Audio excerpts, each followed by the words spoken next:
علمی point number 15، قرآن حکیم میرے بھائیوں ہمارے محبوب صلی اللہ علیہ وآلہ وسلم نے اپنی مبارک زندگی میں خود لکھوایا تھا۔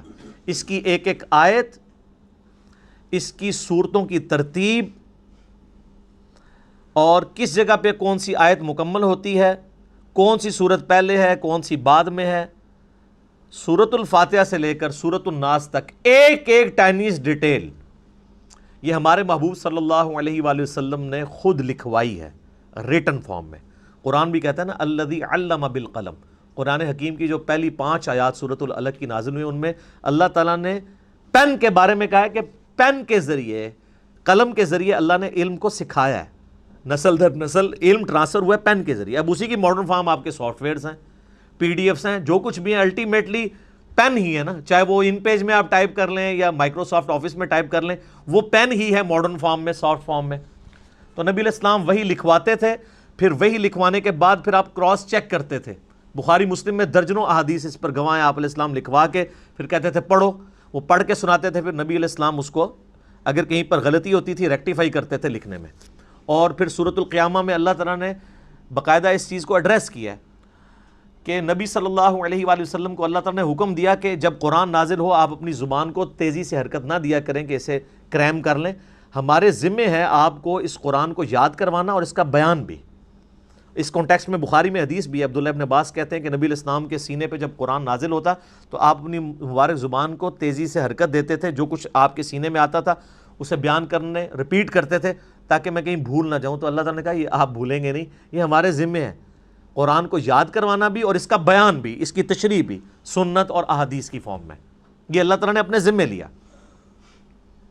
آپ علیہ السلام لکھواتے تھے، پھر کاؤنٹر ویریفائی کرتے تھے، سنتے تھے، حتیٰ کہ بخاری میں آتا ہے کہ نبی علیہ السلام سے ہر سال حضرت جبرائیل علیہ السلام دورہ قرآن کیا کرتے تھے۔ جتنا قرآن نازل ہوا ہوتا تھا نا، آپ علیہ السلام حضرت جبرائیل کو سنایا کرتے تھے اسی ترتیب سے، کون سی آیت کس جگہ پہ رکھی ہوئی ہے، کس صورت میں۔ یہ اکٹھی تو نہیں نازل ہوئیں، بعض مکی صورتیں ایسی ہیں ان میں مدنی آیات ہیں، وہ اللہ تعالیٰ نے وحی کے ذریعے بتایا کہ جو مصحف لوح محفوظ میں اس کی ترتیب یہ ہے، آپ نے اس طریقے سے امت کو لکھوانا ہے۔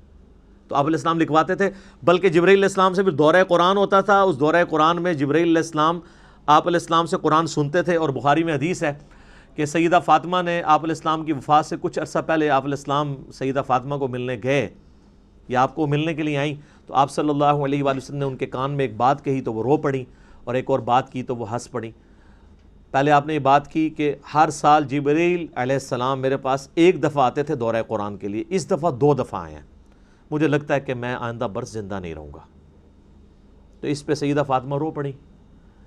پھر آپ علیہ السلام نے ان کے کان میں کہا کہ کیا تم اس بات پہ خوش نہیں ہو کہ اللہ تعالیٰ نے تمہیں جنتی عورتوں کی سردار بنایا ہے، اور میرے مرنے کے بعد سب سے پہلے میرے اہل بیت میں سے تم مجھے آ کے ملو گی۔ 6 مہینے بعد ان کی ڈیتھ ہو گئی۔ تو اس پہ سیدہ فاطمہ خوش ہوئیں۔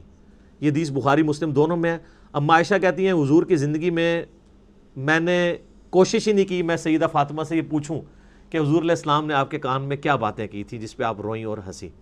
پھر حضور کی وفات کے بعد میں نے سیدہ فاطمہ سے کہا کہ فاطمہ، جو میرا حق ہے تم پر، میں تمہاری ماں لگتی ہوں، اس حق کے سبب میں تم سے سوال کرتی ہوں کہ نبی علیہ السلام نے تمہارے کان میں کیا بات کی تھی۔ پھر انہوں نے دونوں باتیں ریپیٹ کی۔ تو 2 دفعہ دورہ قرآن کیا۔ لہذا یہ جو ایک دجال عورت پیدا ہوئی تسلیمہ نسرین بنگلہ دیش میں، جس نے کہا کہ یہ قرآن حکیم کی ترتیب جو ہے یہ توقیفی نہیں ہے بلکہ یہ خود سے لوگوں نے، صحابہ کرام نے اپنے اعتبار سے اس کو کیا مینج، نہیں، نبی علیہ السلام نے اس کی ترتیب اسی طریقے سے لکھوائی ہے جو اللہ تعالیٰ نے وحی کے ذریعے آپ کو بتائی تھی۔ اور آپ علیہ السلام امی تھے۔ اچھا، امی کے لفظ کے اوپر بھی لوگوں میں نا ایک بڑا عجیب سا، بعض اسے گستاخی سمجھتے ہیں اور بعض دوسری ایکسٹریم پہ چلے جاتے ہیں۔ امی ہونا آپ علیہ السلام کا کوئی عیب نہیں ہے۔ امی آپ اس اعتبار سے بھی تھے کہ سورہ شورى میں، قرآن حکیم میں اللہ تعالیٰ نے سورہ شورى کے اندر مکہ کو ام القریٰ کہا ہے، بستیوں کی ماں، کیونکہ سینٹرل آپ کی بعثت خاصہ عرب کے لوگوں کے لیے تھی، اس وجہ سے بھی آپ امی ہیں۔ اور اس اعتبار سے بھی امی ہے کہ آپ علیہ السلام نے کسی کی شاگردگی نہیں کی، آپ لکھنا پڑھنا نہیں جانتے تھے، اور یہ آپ کا عیب نہیں تھا، آپ کی خوبی تھی۔ ڈاکٹر اقبال کا شاعر ہونا ان کی خوبی ہے، لیکن نبی علیہ السلام کا شاعر ہونا ان کی خوبی نہیں ہے۔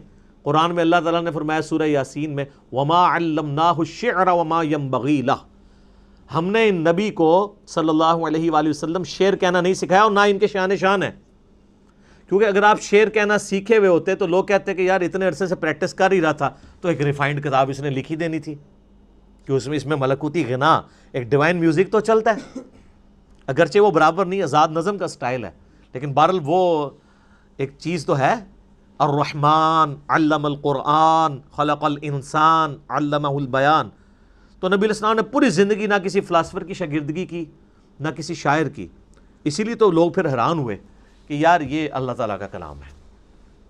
تو آپ امی تھے اور یہ آپ کا عیب نہیں تھا، آپ کی خوبی تھی، اور اس کا ذکر اللہ تعالیٰ نے سورۃ العنکبوت میں کیٹاگوریکل اس حوالے سے مینشن کیا ہے کہ آپ علیہ السلام کی یہ خوبی کیسے بن گئی۔ سورۃ العنکبوت میں اللہ تعالیٰ نے آیت نمبر ہے یہ 48، اعوذ باللہ من الشیطان الرجیم، وما کنت تتلو من قبلہ من کتاب، اور اے نبی صلی اللہ علیہ وآلہ وسلم اس کتاب کے نزول سے پہلے آپ کسی کتاب میں سے کوئی چیز پڑھ نہیں سکتے تھے، یعنی آپ کی کمپیٹنسی نہیں کہ آپ پڑھ سکیں، ولا تخطہ بیمینک، اور نہ آپ اپنے دائیں ہاتھ سے کچھ لکھ سکتے تھے، نہ آپ لکھنا جانتے تھے نہ پڑھنا جانتے تھے۔ اذا لارتاب المبطلون، اگر ایسا ہوتا تو یہ بات شک والوں کو شک میں ڈال دیتی کہ یہ کتاب آپ نے خود لکھ لی ہے، اب تو کوئی کہہ نہیں سکتا کہ آپ لکھنا پڑھنا جانتے، تو یہ آپ نے کیسے کتاب لی؟ یہ آپ نے نہیں لکھی، اللہ نے آپ کے دل پر نازل کی۔ بل ہوا آیات بینات، بلکہ یہ تو اللہ کی آیات ہیں، فی صدور الذین اوتوا العلم، ان کے سینوں میں جن کو اللہ نے علم دیا ہے، وما یجحد بآیاتنا الا الظالمون، اور ہماری آیات سے تو انکار نہیں کرتے مگر ظالم لوگ، وقالوا لولا انزل علیہ آیات من ربی، اور یہ کہتے ہیں کہ اس نبی کو کوئی معجزہ کیوں نہیں ان کے رب کی طرف سے دیا گیا۔ اچھا یہ آیت قرآن میں درجنوں دفعہ آتی ہے اور ایک بندہ حیران ہو جاتا ہے کہ ہم تو بچپن سے اتنے حضور کے معجزے سن رہے ہیں اور قرآن میں بار بار کافر اعتراض یہی کر رہے ہیں کہ آپ کو معجزہ کیوں نہیں دیا گیا۔ معجزات ہیں بخاری مسلم میں، ٹینجیبل فارم میں، فزیکل فینومینا آف نیچر توڑنے والے حصی معجزات، لیکن قرآن حکیم میں جو وہ معجزات وہ ڈیمانڈ کرتے تھے نا، وہ سورہ بنی اسرائیل میں ہے، جس میں میں نے 4 لیکچر دیے، مثلا number 131 A B C D، 9 معجزات وہ مانگتے تھے۔ وہ کہتے تھے ہمارے سامنے آسمان پہ چڑھ کے بتاؤ، اور صرف چڑھنے کو نہیں مانیں گے، اوپر سے ہمارے سامنے یوں کتاب لے کے نازل ہو، آپ یوں اشارہ کرو تو آپ کے لیے نہریں رواں ہو جائیں، باغات میں پھل اگنے شروع ہو جائیں۔ تو اللہ تعالیٰ نے ساری باتوں کے جواب میں کہا کہ تم کہتے ہو میں ایک بشر ہوں، ایک انسان ہوں۔ تو معجزہ نبی علیہ السلام کا جس پہ دعوی نبوت ہے نا، وہ ایک ہے، وہ یہ کتاب ہے، کیونکہ قیامت تک کے لیے نبوت ہے۔ آج آپ علیہ السلام کی جو بخاری مسلم میں معجزات ہیں کہ آپ علیہ السلام نے پانی کے ایک پیالے میں ہاتھ رکھا تو 1500 صحابہ نے وہ پانی پیا، جانوروں کو پلایا، سٹور کر لیا، اور بخاری مسلم میں جابر بن عبداللہ کے الفاظ ہیں واللہ اگر ہم 1,00,000 بھی ہوتے تو وہ پانی زیادہ تھا جو ایک پانی کے پیالے میں سے آپ کی مبارک انگلیوں سے نکل رہا تھا۔ اور واللہ یہ معجزہ جو ہے نا حضرت موسیٰ کے معجزے سے بھی بڑا ہے۔ حضرت موسیٰ علیہ السلام تو پتھر پہ آسا مار کے پتھر سے تو پانی نکل آتا ہے، گوشت میں سے پانی نہیں نکلتا، لیکن اس کو دعوی نبوت کے لیے کلیم نہیں کیا گیا، یہ تو صحابہ کے سامنے ہوا۔ دعوی نبوت کے لیے صرف قرآن ہے، کیونکہ ہم اس معجزے کی ویڈیو نہیں نا آج دکھا سکتے، کس طرح کلیم کریں قرآن کی؟ ہم کہتے ہیں یہ لے چیک کریں، اس کو سائنس پہ پیش کریں، کسی اعتبار سے چیک کریں۔ تو ادھر ہی اللہ تعالیٰ نے اس ٹروتھ کو ریویل کیا، یہ کہتے ہیں یہ کافر کہ نبی علیہ السلام پہ معجزہ کیوں نہیں نازل کیا گیا؟ قل انما الآیات عند اللہ، اے نبی فرما دیجئے کہ معجزے تو اللہ کے پاس ہیں، وانما انا نذیر مبین، اور میں تو صرف ڈر سنانے والا ہوں۔ اولم یکفیہم، کیا ان کے لیے یہ معجزہ کافی نہیں ہے؟ انا انزلنا علیک الکتاب یتلی علیہم، کہ ہم نے ان کے اوپر کتاب نازل کی ہے جو ان پہ تلاوت کی جاتی ہے۔ یعنی نبی علیہ السلام کا واحد معجزہ کیا ہے؟ قرآن۔ یہ بڑا مشکل ٹاپک ہے، کیونکہ اس ٹاپک کو ڈسکس کریں گے تو گستاخی کا فتویٰ لگ جائے گا۔ اچھا جی باقی معجزات کو نہیں مانتے؟ وہ مانتے ہیں، کلیم نہیں کرتے ان کو نبوت کی دلیل پہ، کیونکہ ہم اس کو پیش نہیں کر سکتے۔ کون فزیکلی اس کو چیک کروا سکتا ہے؟ آج جوس پیش کر سکتے ہیں حضرت موسیٰ علیہ السلام کا عصا نکال کے بھی لے آئے، وہ تابوت سکینہ میں کہتے ہیں پڑا ہوا ہے، لے آؤ، لاؤ اسے اجدا بنا کے بتاؤ۔